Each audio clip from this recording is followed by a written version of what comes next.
walk out the door with my jeans on one day. I was like, are those mine? She's like, oh yeah, I'm gonna borrow them. You can borrow some of mine. I was like, but I paid to have those clean. She's like, yeah, they look great. And I was like, wow, okay. But now I have sisters and brothers that I love with all my heart. I have nieces and nephews that I love with all my heart. And although I didn't appreciate it when I was younger, I do now. I love them all. I can't imagine a man who would already have 6 kids and marry someone with 1 more. He didn't have to, but he did.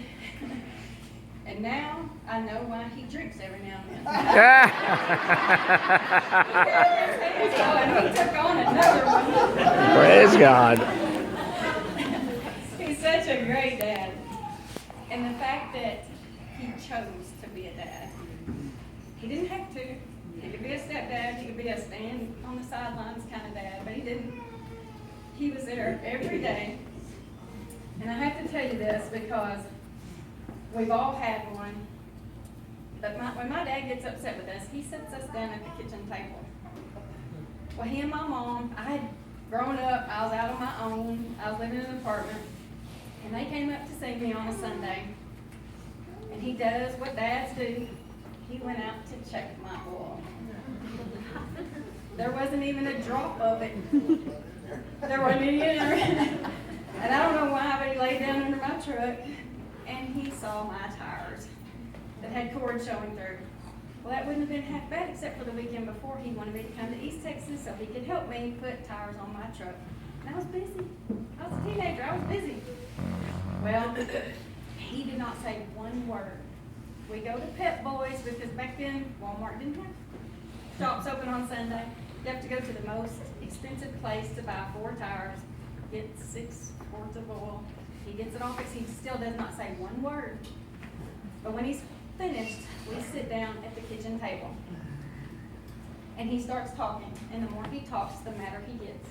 And the madder he gets, the more he talks. And the more he talks, the madder he gets. And 3 hours later, I kicked my mother under the table.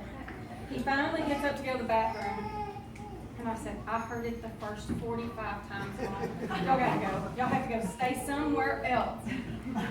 So they leave. When he leaves, he hugs me. He tells me how much he loves me. And I was like, oh, I'm sure I rolled my eyes. Well, I love you too. I was good at that, rolling my eyes at him. Okay, well, fast forward several years. I'm now the mother of a teenager who didn't check her oil. And I get mad. And I start chewing. And all of a sudden I was like, oh my gosh, you don't appreciate what we do for you. You don't understand that if you let that car blow up, we can't afford another one. You know, why don't you check the oil? You're just being lazy. You know how to check it. And I realized I sounded just like my dad. So I looked at her and I said, this is going to take a while because I learned it from the master. And I chewed and I chewed and I chewed. But right before I chewed her out, I realized something. I realized that my dad loved me enough back then to get mad at me. He loved me enough to be disappointed in me. He loved me enough to chew me up and spit me out. And he loved me enough to hug me and tell me that he loved me. And he didn't have to. He didn't have to be a dad to me, but he chose to. And I'm sure it wasn't easy. I'm sure he got aggravated. I'm sure he wanted to just say, I'm kind of done with you. But he never said that. He kept on being my dad, and he kept on loving me. And you know, as I look back, I thought when he left that day, you know, I was kind of torn. I was so upset that my dad was that mad at me because he'd been aggravated, but he'd never been furious at me before. Furious. And so I was heartbroken. And then on the other side, I was like, oh my gosh, I don't know why he lectured me like that. I'm grown. Well, if grown means you're as tall as you're ever going to get, I was grown, but I was a dumb, irresponsible kid. And all he wanted to do was teach me be not an irresponsible kid, but how to be a responsible adult with morals and standards and character. And I know you tried, and I hope I've come as far as you wanted me to.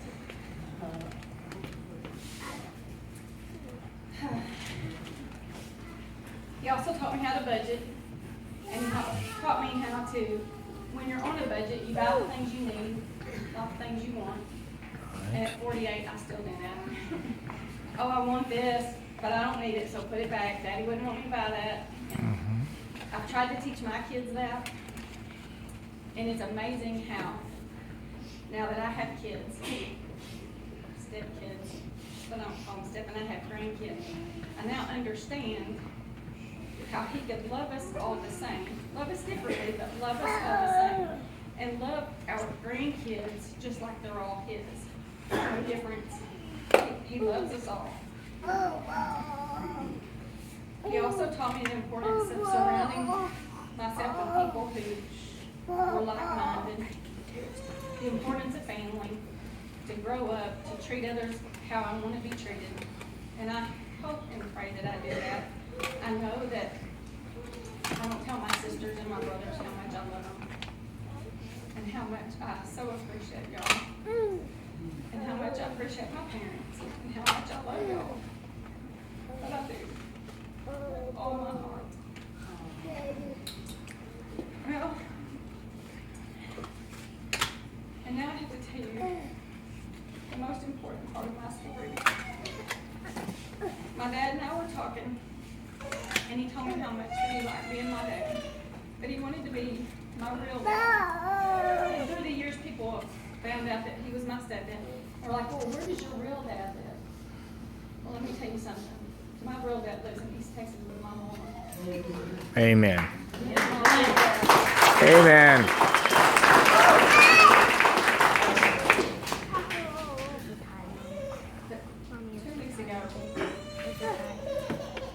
He went with me, and he stood in front of a judge, and he told that judge that he'd been my real daddy for a long time, that he really wanted to be official. And my dad adopted me. Aww.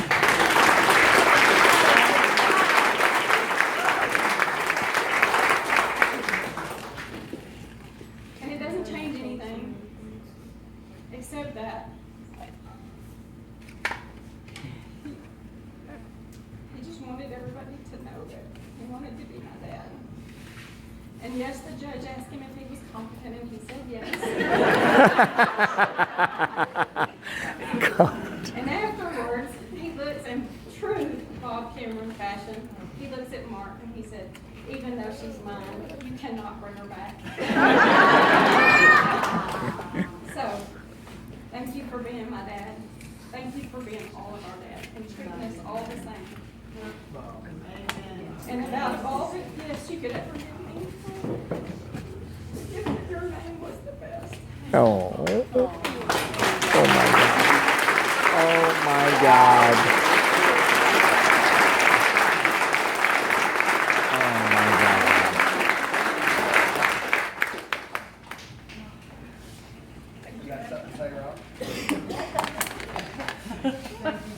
That man's good. I'm proud of my girls. We got 4 of them. 3 sons. They're all different. Every one of them probably had to take it.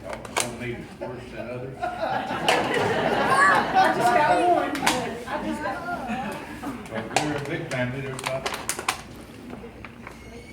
50 young kids, grandkids. I got 2 great grandkids here. All I can say is I'm proud of my family. They make me very happy.